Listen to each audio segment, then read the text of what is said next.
Hey guys, it's Smiles Behind Lupus. Today we're going to look at my journey of how I was diagnosed with lupus in the year of 2014 and how this horrible disease has caused me to have 11 other diagnoses and diseases. Stay tuned and I will take you on the journey. Photos of my life before lupus, before this horrible thing took over my life and brought me to this stage. It all started in 2012 when I got a frequent UTI that I always get. I was scheduled to have surgery, but of course I needed to get the UTI under control. I was put on medication and, like always, an antibiotic, but this time was different. I had loss of appetite, nausea, and something just was not right. So I started vomiting profusely one night, and I called a family member and said, "Can you please take me to the hospital? Something is wrong." So she came over, she took me to the hospital, and they, drew labs after being stuck about 10 times. The doctor comes in and says two dreaded words, kidney failure. I couldn't believe it. I thought it was only a UTI. What do you mean I'm in kidney failure? All I could think of, am I going to die? What about my son? Am I going to be on dialysis for the rest of my life? They called the on-call kidney specialist, and all he said was, "Oh, just change her antibiotics to something different and let her go home." Really? So they discharged me in kidney failure. I went home. I tried to increase my fluids. I still could not keep anything down. So the next day, I called my family, "Can you please come take me back to the emergency room?" After going to a different ER, they finally were able to get more blood after numerous sticks, and I was still in kidney failure. They kept me, and I was in the hospital for 5 long days. I had doctors coming in and out of my room trying to figure out what caused a healthy person to go into this horrible disease. For you that don't know, kidney failure is when your kidneys cannot remove the waste and balance fluid. So now everyone's scratching their heads, but guess what? They're discharging me, and I still don't know why. My kidneys went into failure, but since your labs are back to somewhat normal, you have to go. Okay, it's in the back of my mind. Okay, it's gone. What a relief. Let's just try to move forward and try to get scheduled for this surgery on my back for this herniated disc. So I go through my first surgery, re-herniate after 3 days, and then 6 months later I had to go through a second surgery, this time being a fusion where I have screw and cages in my lower back. So right out of surgery, I'm thinking, okay, I'm doing good. All of a sudden, the nurses are frantically running over asking me, "Are you okay?" Yeah, I'm fine. My heart rate's through the roof, but my blood pressure is bottoming out. So this prolonged my stay. They referred me to an endocrinologist who saw me in the hospital, and she checked me, my cortisone levels, and my cortisol level was 1. The normal range. The normal range is between 10 and 40. Adrenal insufficiency, or Addison's disease, as some calls it. Okay, give me steroids, and they send me on my way. No explanation once again. Okay, let's try to recover from this back surgery. So I'm at the pain doctor, and he's saying, okay, you have degenerative disc of the spine, which is just osteoarthritis of the spine, which is normal for you to have after having back surgery. But guess what? Something is just not right. Why is it that my muscles are extremely weak?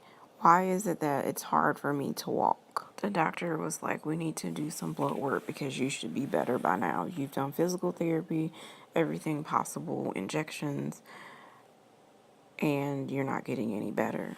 So at this point, he orders a group of random labs, and he comes back and says, I think you have lupus. Okay, I know a little bit about lupus, been in the medical field for 15 years.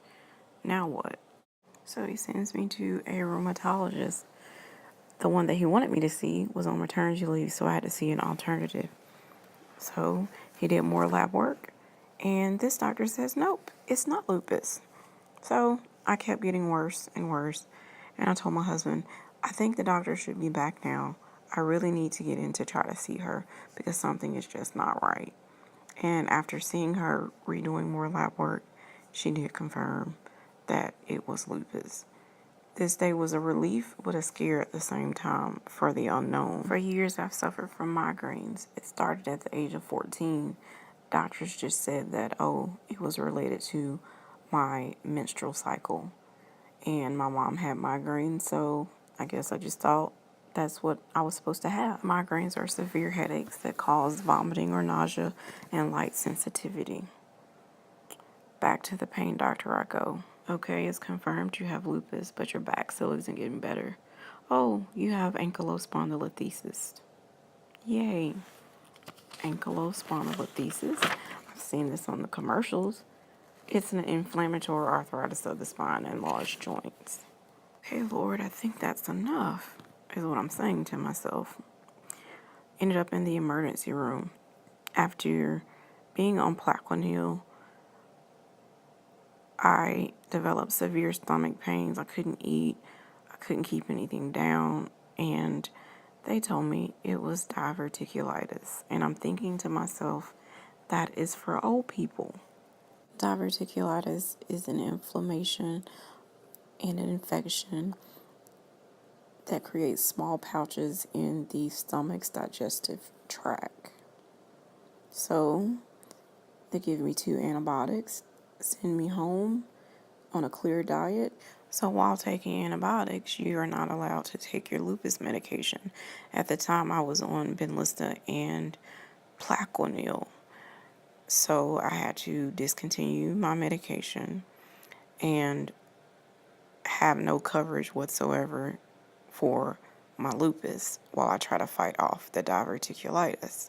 So this is what happened. I was experiencing extreme shortness of breath. And I just kept saying, oh, it's because I've gained weight with all of the medications. I ended up going to my doctor, my rheumatologist, and she checked my oxygen level. It was 88 in her office.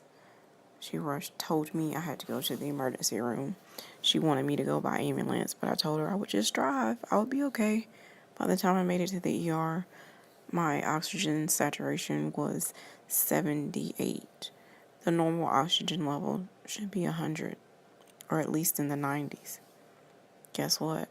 I'm being admitted again. Test after test, they didn't know why my lungs were being affected. They could just say, okay, it's because you're not on your treatments for your lupus. They did scans to make sure I didn't have blood clots. All of those came back. But still, no true answer. But yet, I'm going home with oxygen. As we know, when a doctor doesn't know the answer to something, they just blame it on lupus. And that's it. You're supposed to accept it. All right, up next is Raynaud's syndrome. This is where your fingers and your toes turn blue and get severely cold because the blood flow is being restricted to that area. In some cases, some people have severe cases where they lose fingers and toes and they have to be amputated. I suffer from this all the time, worse when I'm in a flare. Then we have vitamin D deficiency. Most of the patients with lupus have this disorder. It causes muscle pain, weakness, extreme joint and bone pain.